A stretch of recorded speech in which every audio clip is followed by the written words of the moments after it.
Hey guys, it's Taylor from the Blessed Kitchen and welcome to my kitchen. Today we are going to be making Greek chicken bake, and what you will need to do first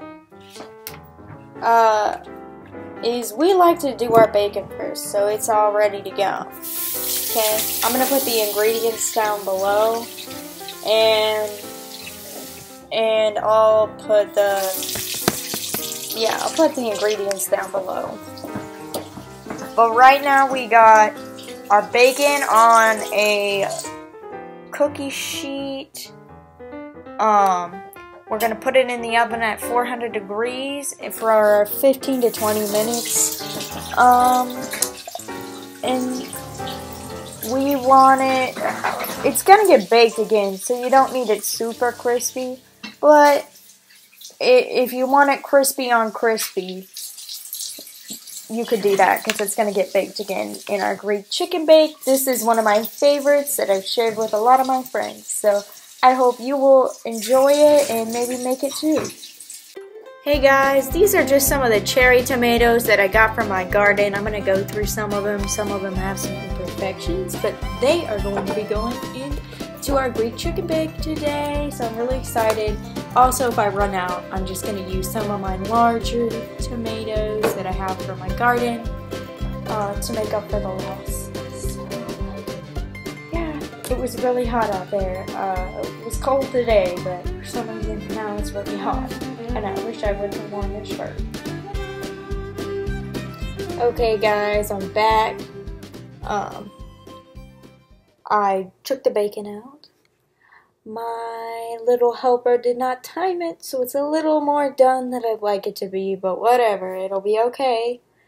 But the next step would be raise your oven a little.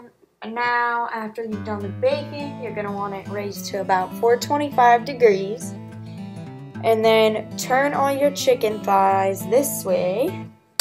Because we're using chicken thighs with skin, so we're having the non-skin side there, and then I'm grabbing black pepper and sea salt because this is paleo, which I didn't mention before. And I could go into a video on different salts and stuff, but that's another video for another day. As you can tell, I did change my clothes because it was getting really hot in here. But we're going to put salt and pepper on the top, on the little bottoms of this guy, and then we're going to go do salt and pepper. That looks like it didn't get much on it. I'm not the best salt bae in town. And then, it's just so much harder to see than pepper. You can see it more. And you're just gonna kind of do it to where, you know, what you think is best. And then flip them over because you want the skin side to be the part showing.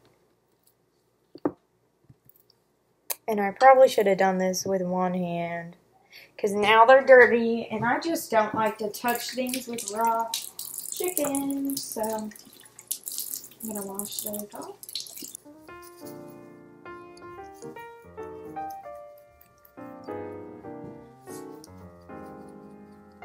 But this is super easy and really can be inexpensive if you just have these things on hand and eat them anyway. So, okay. Next up, I am going to assemble, and I just used 6 chicken in a pan. You could do more if you wanted to. And this is like a 13 by 9, I think, pan. I sure hope it is, otherwise I picked the wrong one. But yeah, it is. And 6 were all that fit in there for me. Sometimes you can fit a little more in there. So I have 2 chicken thighs left over from what I bought. Alright guys, it's me, Taylor. I'm back. And I have cut up and taken out the imperfections of my cherry tomatoes. The next step in this is we are going to create a mixture that goes on top of it, keeps our chicken nice and moist, and it is really good. So let's get started. You just need a cup and a third. I do a cup and a third of cherry or grape tomatoes or whatever tomatoes you have on hand. Then you're going to do a cup of pitted green olives, and you're going to put it all in a bowl, y'all. After you get your jars open and you don't kill anyone, because you've got that easy jar opener,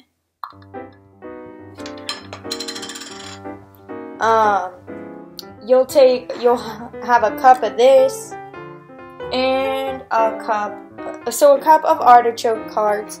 You can get them marinated or not, and also just make sure you're checking the back. And sometimes with the paleo diet, you can only do what you can do. It's hard. I know, I've done it. I don't currently do it, but I do use a lot of recipes from there. I don't know why I was going to start checking. But yeah, we just need a cup of each of those. Next thing I would add in would be my minced garlic, which what I like to do is I just like to buy the stuff that's canned for this, otherwise I'd be here all day, and I don't have that kind of patience when it comes to cutting garlic, and then my hands will smell like garlic for the next year, so yeah. But we are going to put in 10 spoonfuls of it. Just pretend you're making your own clove. That's what I do. Because if you cut up enough, you know what it looks like. Otherwise, I go with a half teaspoon for each one. I'll call that 2 and 3. I like to count as I go. That'll be 4. Because all cloves are different sizes, you know. That'll be 5. 6, 7, 8, 9, and we'll call this clove 10. But just kind of count it out and do half spoonfuls or something. Because really, you don't get a lot when you cut one garlic, so I actually think I might be getting more. And I'm sorry, you just can't see the bowl too perfectly, because this does take some kitchen space every once in a while when you do it.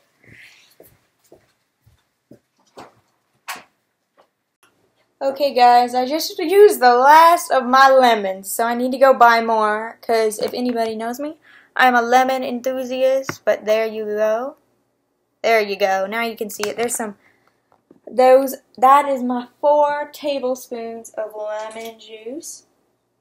And then next I do 4 tablespoons of olive oil. It was $1.99, and I cannot find the expiration date as I look, but I mean, it was ridiculous when it was going to expire that it was that cheap. So, always check your sales section and maybe try something new to save yourself a little bit of money. But for me, I've done this with the Great Value brand extra virgin olive oil, because I've always just used extra virgin olive oil. And it's still been good. So you don't need the most expensive olive oil in the room. For this recipe. It can still taste great without it. And I think that's because there's a lot of other flavors in here.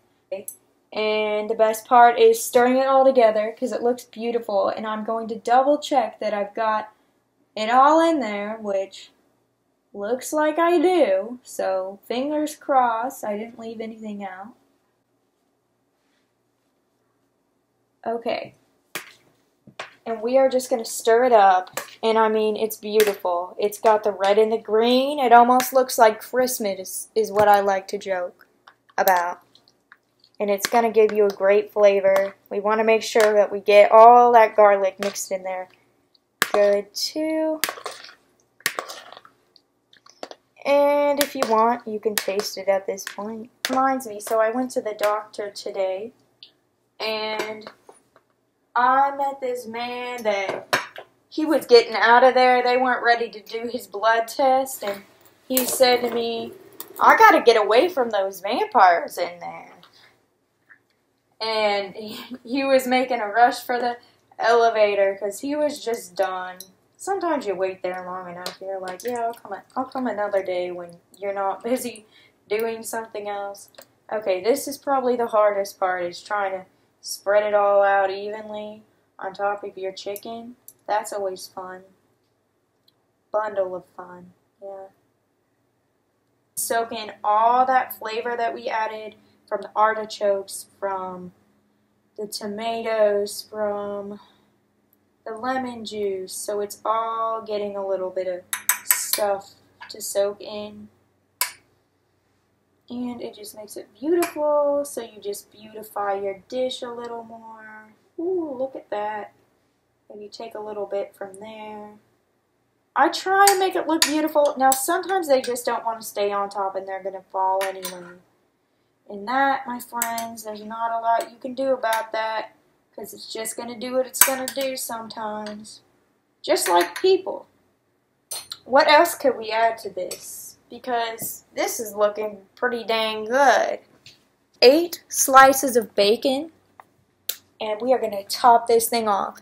Now you could cut a lot of the measurements down to smaller portions. If you live alone, you could do freezer meals. I've done that before, and they were just super easy. I popped them in the oven and heated them up that way, and I liked it. It actually made it a little bit more crispy on the chicken skin, so that was a good part. And my chicken got a little, my mom did the bacon and she got it dark for sure. So we're just gonna break it up so it's just all over. I always tell myself you might want to add a few pieces for yourself, and it might not be a bad idea to just do them all. Okay, that looks so pretty. I think it looks pretty. I've been told it's pretty before, so don't be a hater. Just say it looks nice, Taylor. I love it. We just want all that prettiness to come out and be shown. I just love it. It's colorful. It's tasty, and it's something that a lot of my friends like, and they know that your girl makes Greek chicken bake like a nut. So it's because I love the Greek food. I love all Mediterranean food because of my family history with being Lebanese and everything. That was just a huge thing. What is going on with my hair? But that's just a huge part of my family history, and I have a love of just cooking Mediterranean type dishes. Lower you so you can see me put it in there. It's been open probably way too long.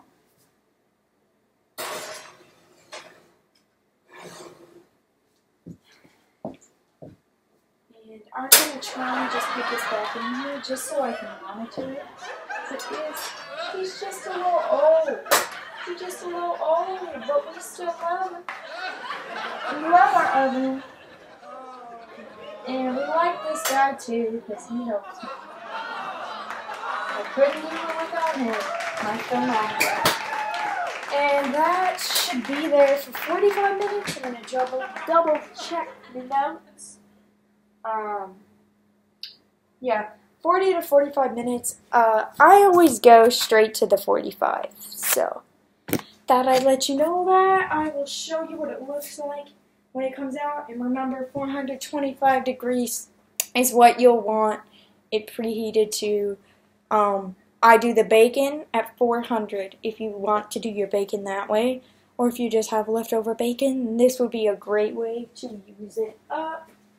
Okay, I just took my chicken thighs out of the oven. They be sizzling, and I put a thermometer in there to make sure it was above 160, and it definitely is. 165 degrees Fahrenheit. So, good news. And I think that was one of my bigger pieces. And I'm excited to eat it. There's always a mess happening somewhere in the kitchen, right? Well, thank you guys for watching. Bye.